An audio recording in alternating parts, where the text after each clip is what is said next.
right-hand side there, you can see there is an okapi. Okapi are very, very interesting animals. Very easy to spot with those stripes of black and white they only have on their legs. Because of those stripes, a lot of people might be led into thinking these animals are related to zebra. There's actually no relation between the two animals, though. These animals are the closest living relative to the giraffe. You might not see the connection right away, but if you take a look at the animal's head, you might notice that head is almost the same exact shape as a giraffe's head. All right, now as a reminder, we do kindly ask you, please keep those facial coverings over your nose and mouth back there. Thank you so much. That's just for your safety and everyone else around you too. Now up on the top of the hill on the right-hand side here, take a look at these black and white birds. Those are saddle-billed stork. Some of the largest birds in the world, standing 5 feet tall once fully grown. How big their things are. We're gonna go ahead and continue on this way. We're out on the left-hand side. It looks like we're getting a chance to see a black rhinoceros. Now, black rhinos are some of the largest animals found here in the forest. They'll grow to be around 3,000 pounds each. Even with that massive size, these animals unfortunately face quite a bit of poaching. In fact, these animals are very heavily poached for their horns because a lot of people seem to think those horns serve medicinal purposes. In reality, they're made of keratin. That's the same material your hair and fingernails are made from. Those more grayish-brown antelope you see here on the right-hand side, those are greater kudu. They have those massive ears on their heads that can turn to face any direction the animal needs. Helps them to pinpoint where sounds are coming from. The more rusty brown-colored antelope at the very top of the hill, those are bongos. Bongos are also known as the ghosts of the forest. That's because they're very rare sights to see in the wild. The horns on the animals' heads point backwards. Helps them to make their way through all the bushes around here without getting caught up on any branches or leaves. We're going to go ahead and continue to follow this path here, where it looks like it's actually going to be taking us out of the forest. Now, it's been a wonderful first 3 days of our adventure together. I already think we've seen some pretty great luck with spotting animals. I'm hoping that good luck continues with us as we make our way over to the Safi River next. This path will bring us there in just a day or two's time, so sit back, relax, and enjoy the ride. And just like that, these past 2 days have flown by, more like about 7.5 seconds. As we make our way upstream, keep your eyes peeled on the surface of the water. You never know where some animals might be hiding out. As a matter of fact, take a look over here on the left-hand side. You can see this entire bloat of Nile hippopotamuses. Now, hippos are some of the largest and most dangerous animals in the world. They'll easily grow to be over 5,500 pounds each. They can hold their breath about 8 minutes at a time. During that time, they'll stay almost completely under the surface of the water. They'll stay like that for the majority of their day, but once the sun completely sets, they climb out to the banks of the rivers where they graze on grasses for miles at a time. Those grayish-white birds you see on the island on the left, those are pink-backed pelican. They get their name for the pinkish color that appears in between their wings during mating season. They actually have a pretty impressive wingspan, too. They reach around 8 feet wide. Now, if you want a frame of reference for that, take a look above your heads. That canopy that reaches across this truck is also 8 feet wide. Now, we are coming across a nice old bridge here. I'm going to go ahead and take it poly-poly, nice and slowly as we cross. As we do cross this bridge, take a look over on the left-hand side. You can see some Nile crocodile down there. Nile crocodile are among the largest members of the crocodilian species. They'll grow to be around 20 feet long and weigh up to 500 pounds. In order to keep up with that massive size, these animals can consume up to half of their body weight in food in a single sitting. That means in one meal, they're found eating up to 250 pounds worth of meat. Now, that meal only comes around once a week or so. In fact, when food is more scarce, crocodiles can survive months at a time without eating anything at all. Luckily, though, we managed to make it across that bridge just fine. It actually looks like the path is starting to wind its way down into the savannah. This is one of the largest areas in the reserve and where we're going to be spending the vast majority of our second week together. The entrance is marked here on the right side by this baobab tree. The baobab tree is also known as the upside-down tree. Taking one look at it, it's pretty easy to see why. Try taking that picture out the left side to make this turn.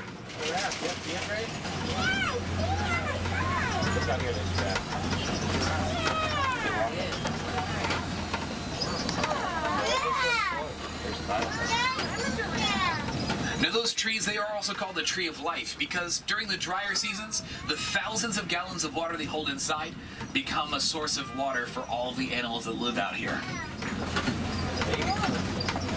Now we are going to get a little bit closer up to these giraffes in just a moment. It looks like they are hanging out around those trees close to the path. Now before we start making our way out there, I want to take a quick pit stop over by this den coming up on the left. This is going to be a pretty good spot to start looking out for predators. They like to sleep inside the dens to protect themselves from sun, rain, and just about any other inclement weather in the area.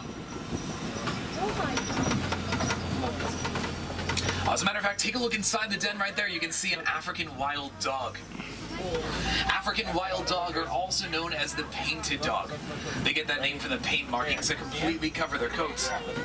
Those markings can be used to help identify each other from up to a mile away when hunting. African wild dog. Over here on the left, you can see this chocolatey brown animal, and the ones all the way out in the distance, those are sable antelope. They're the emblem of our reserve here in Harambe because they're very defensive of their herd, and especially their young. You can also see some of those Hartman's Mountain zebra out that way. Zebra are famous for those stripes of black and white on their bodies. Because of those stripes, a lot of arguments have been started up as to whether they're black with white stripes or white with black stripes. There is a correct answer to that question, though. Does anybody back there know what it is? I'll give you a little bit of a hint then. Take a look at the animal's muzzle or their nose. That dark color there is their natural skin tone. It's found all over their bodies. The stripes then grow as part of the coat on top of it.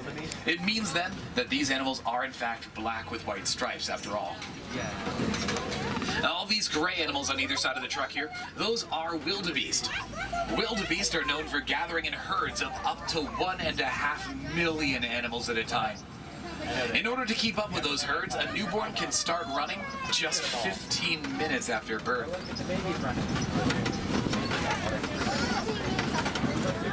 Looks like we are coming up to an entire tower of giraffe here now.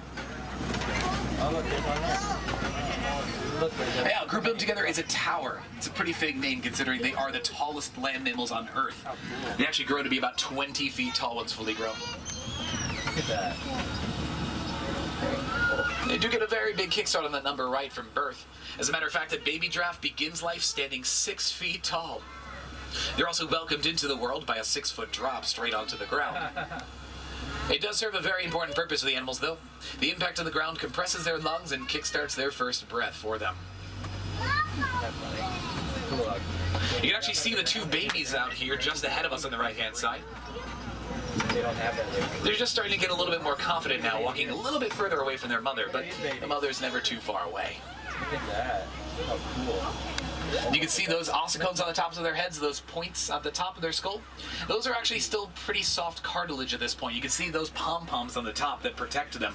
As the animal starts to age, it actually fuses with their skull and becomes a really, really hard cartilage, as hard as bone.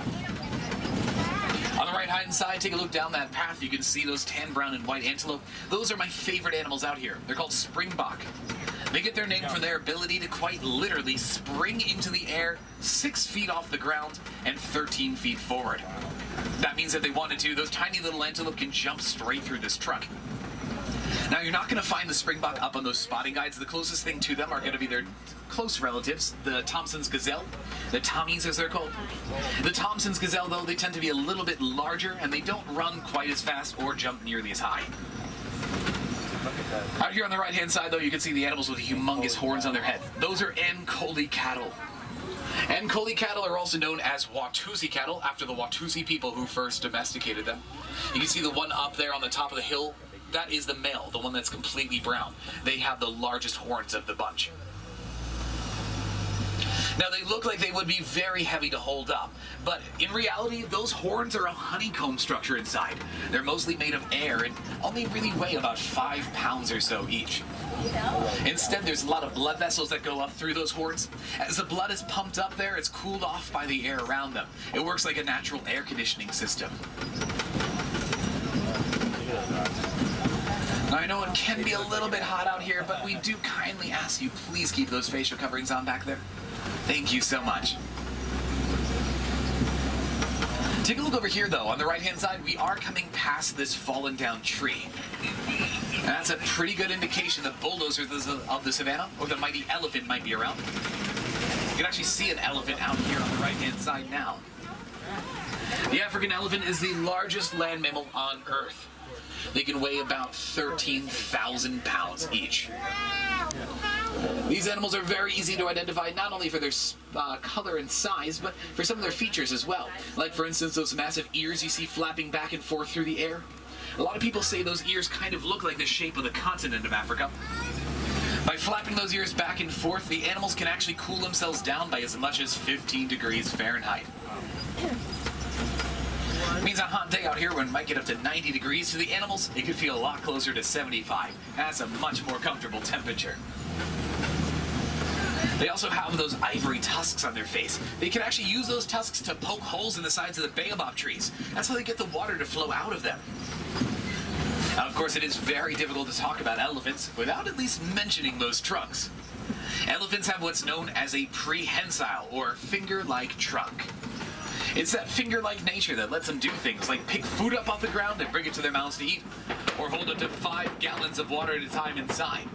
They'll spray it into their mouths to drink or onto their backs to take a shower. Now, to do all of that, the animals have a lot of muscles in those trunks. To give you an idea of just how many we're talking about here, in our entire human body, we have around 650 muscles.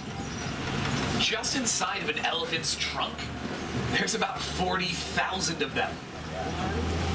Now, all of those muscles work together and help them move their trunks any way they could ever want to. You can do all those things I was talking about earlier.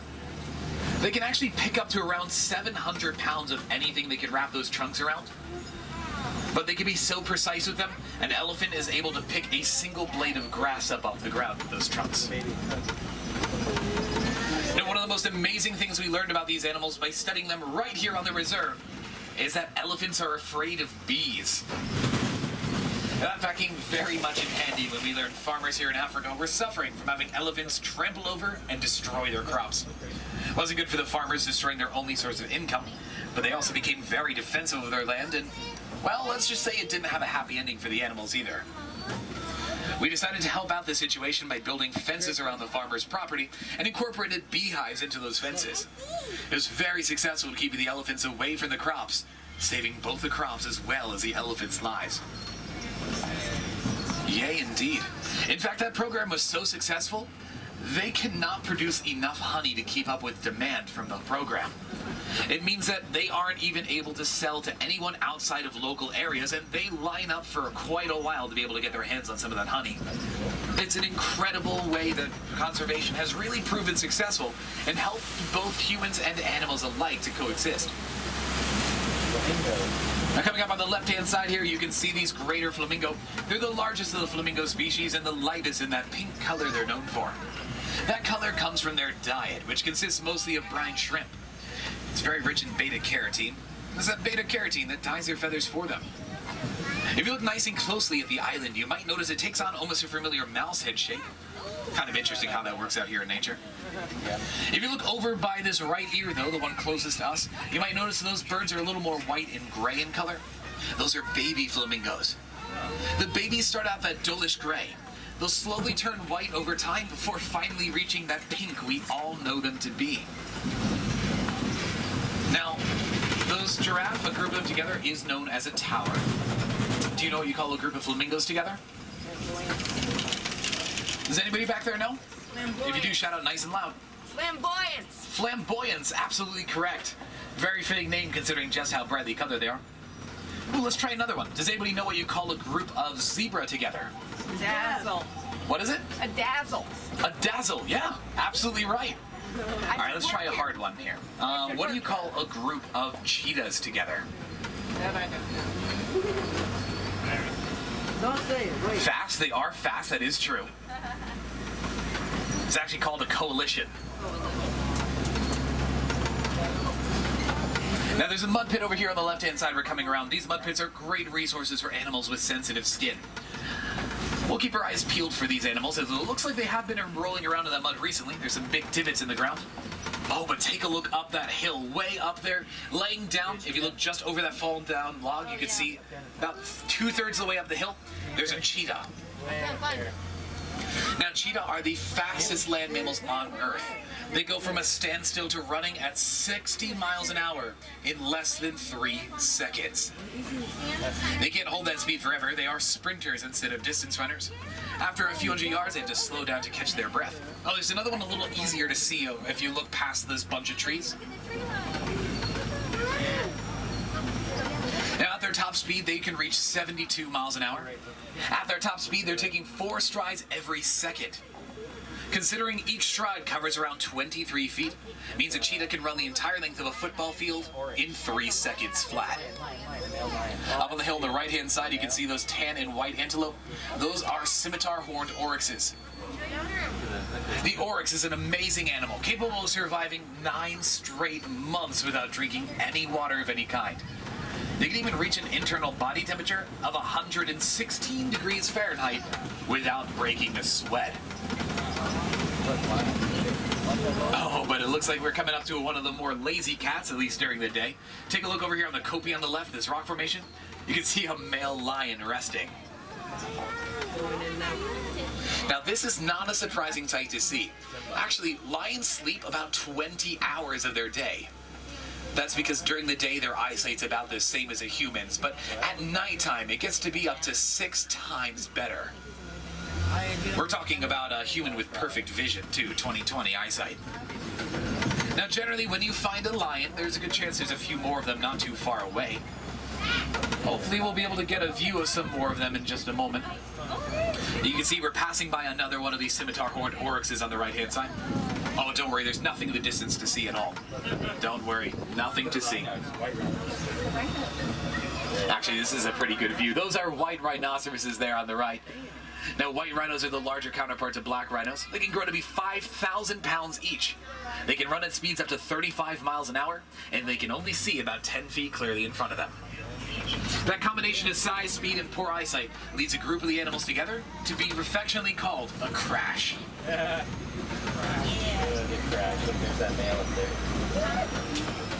Not seeing too many other lions out here. It is generally the females who will do all of the hunting.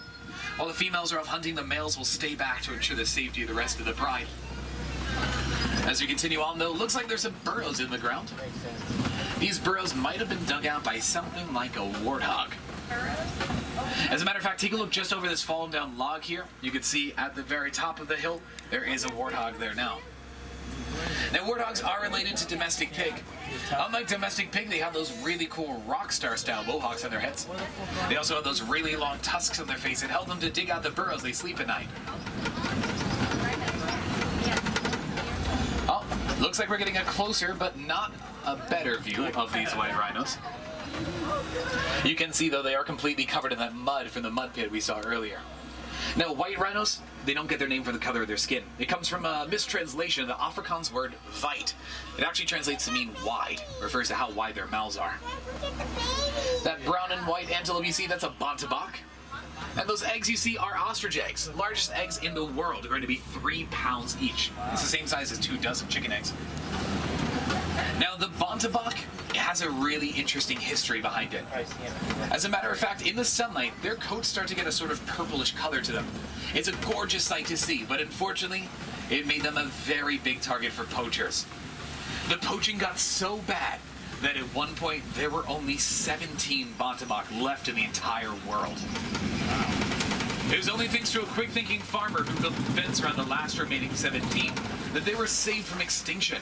They made a remarkable comeback today. Their numbers worldwide can be found well into the thousands. A great reminder that even one person's actions alone can make more than enough difference to change the world.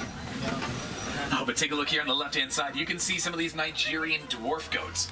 These are full-grown adult animals you're seeing now. Now, these animals, they are very small, but they do have a very important role to play out here on the reserve. They actually help us to bridge the gap between the animals living out here on the reserve and the humans back in the village of Harambe. By just providing these animals with a little bit of space in the food, they actually return the favor by providing a very sweet milk that sells for a high price at market.